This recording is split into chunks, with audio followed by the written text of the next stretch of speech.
बीते 19 सितंबर को नए संसद भवन में सभी सांसदों ने प्रवेश कर लिया। इसके साथ ही संसद का विशेष सत्र भी खत्म हो गया, लेकिन इस पर सियासत अभी भी जारी है। पहले कांग्रेस के वरिष्ठ नेता जयराम रमेश ने नए संसद भवन पर टिप्पणी करते हुए नए संसद भवन को मोदी मल्टीप्लेक्स करार दिया, जिसके बाद बीजेपी उन पर लगातार हमलावर है। वहीं अब शिवसेना उद्धव गुट के नेता संजय राउत ने नए संसद भवन पर सवाल उठा दिए हैं। जी हां, उनका दावा है कि पीएम मोदी ने ज्योतिषी सलाह मानकर नए संसद भवन का निर्माण कराया।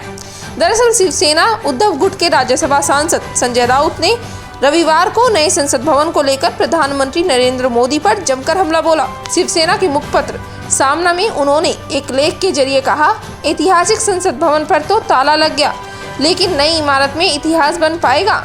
इस तरह की महान शख्सियत आज कहाँ है? उन्होंने कहा, पुराना संसद भवन दिल्ली में शान से खड़ा है और कम से कम 100 सालों तक इस इमारत को कुछ नहीं होता, लेकिन प्रधानमंत्री मोदी के मन में आया और इस ऐतिहासिक इमारत को ताला लगा दिया। इसके साथ ही नए संसद भवन के बारे में अपने अनुभवों को शेयर करते हुए उन्होंने लिखा, जब मैं वहां पहुंचा तो दुविधा थी। नए संसद भवन में लोकसभा और राज्यसभा के लिए एक ही दरवाजा है।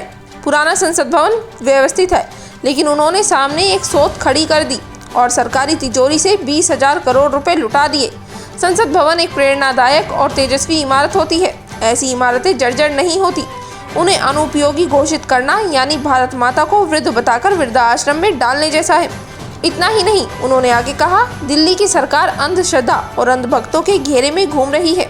देश चलाने वालों के मन में अंधश्रद्धा, ग्रह और कुंडली का प्रभाव है। मौजूदा संसद भवन 10 सालों बाद आपके लिए शुभ नहीं होगा। 10 साल बाद यहाँ कोई टिकता नहीं, तो ऐसे में संसद भवन का निर्माण कराओ। इस तरह की ज्योतिषी सलाह मानकर नए संसद भवन का निर्माण कराया गया है। शिवसेना सांसद ने आगे कहा कि नई इमारत गोमुखी हो। इस तरह की सलाह भी ज्योतिषियों ने ही दी थी। उसी के मुताबिक नई इमारत का निर्माण कराया गया है। एक तरफ तो हमारे वैज्ञानिक चांद पर पहुंच गए हैं और उसी देश के नेता सत्ता ना चली जाए, इस डर से नए संसद भवन का निर्माण कराते हैं। दिल्ली में ज्योतिषाचार्य और बुआ बाबाओं की चलती है। आपको बता दें, संजय राउत ने बीजेपी पर आरोप लगाया कि 10 साल बाद सत्ता जाने के डर से बीजेपी ने ज्योतिषियों की सलाह मानकर नए संसद भवन का निर्माण कराया है। गौर हो, संजय राउत से पहले नए संसद भवन को लेकर कांग्रेस नेता जयराम रमेश ने भी पीएम मोदी पर तंज कसा था, जिसके बाद बीजेपी उन पर काफी भड़क गई थी। जयराम रमेश ने अपने एक्स अकाउंट पर लिखा था कि इतने भव्य प्रचार प्रसार के साथ उद्घाटन किया गया नया संसद भवन प्रधानमंत्री के उद्देश्यों को स्पष्ट रूप से दिखाता है। इसे मोदी मल्टीप्लेक्स या मोदी मैरियट कहा जाना चाहिए। 4 दिन में मैंने देखा कि दोनों सदनों के अंदर और लॉबी में बातचीत और संवाद खत्म हो गया है। उन्होंने कहा, हॉल के कॉम्पैक्ट नहीं होने की वजह से एक दूसरे को देखने के लिए दूरबीन की आवश्यकता महसूस होती है। पुराने संसद भवन की कई विशेषताएं थी। एक विशेषता ये भी थी कि वहां बातचीत और संवाद की अच्छी सुविधा थी। दोनों सदनों, सेंट्रल हॉल और गलियारों के बीच आना जाना आसान था। नए संसद भवन के संचालन को सफल बनाने के लिए आवश्यक जुड़ाव को कमजोर करता है। दोनों सदनों के बीच आसानी से होने वाला समन्वय अब अत्यधिक कठिन हो गया है। वहीं जयराम रमेश के इस बयान के बाद सत्ता पक्ष और विपक्ष की तरफ से बयानबाजी शुरू हो गई। बीजेपी अध्यक्ष जेपी नड्डा ने कहा कि ये कांग्रेस की निचली और घटिया मानसिकता को दिखाता है। उन्होंने कहा कि 140 करोड़ भारतीयों की आकांक्षाओं का अपमान है।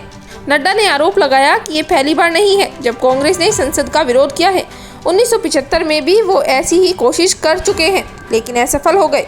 वहीं अब संसद भवन पर शिवसेना उद्धव गुट के नेता संजय राउत ने भी सवाल उठा दिए हैं, जिसके बाद नए संसद भवन को लेकर चल रही सियासत को और हवा मिल गई है। बहरहाल इससे ये तो साफ है कि नए संसद भवन पर शुरू हुई ये सियासत इतनी जल्दी थमने वाली नहीं है। Bureau report, people Bharat. देश दुनिया की हर खबर की जानकारी के लिए हमारे YouTube चैनल को सब्सक्राइब करें और बेल आइकन को दबाना ना भूलें।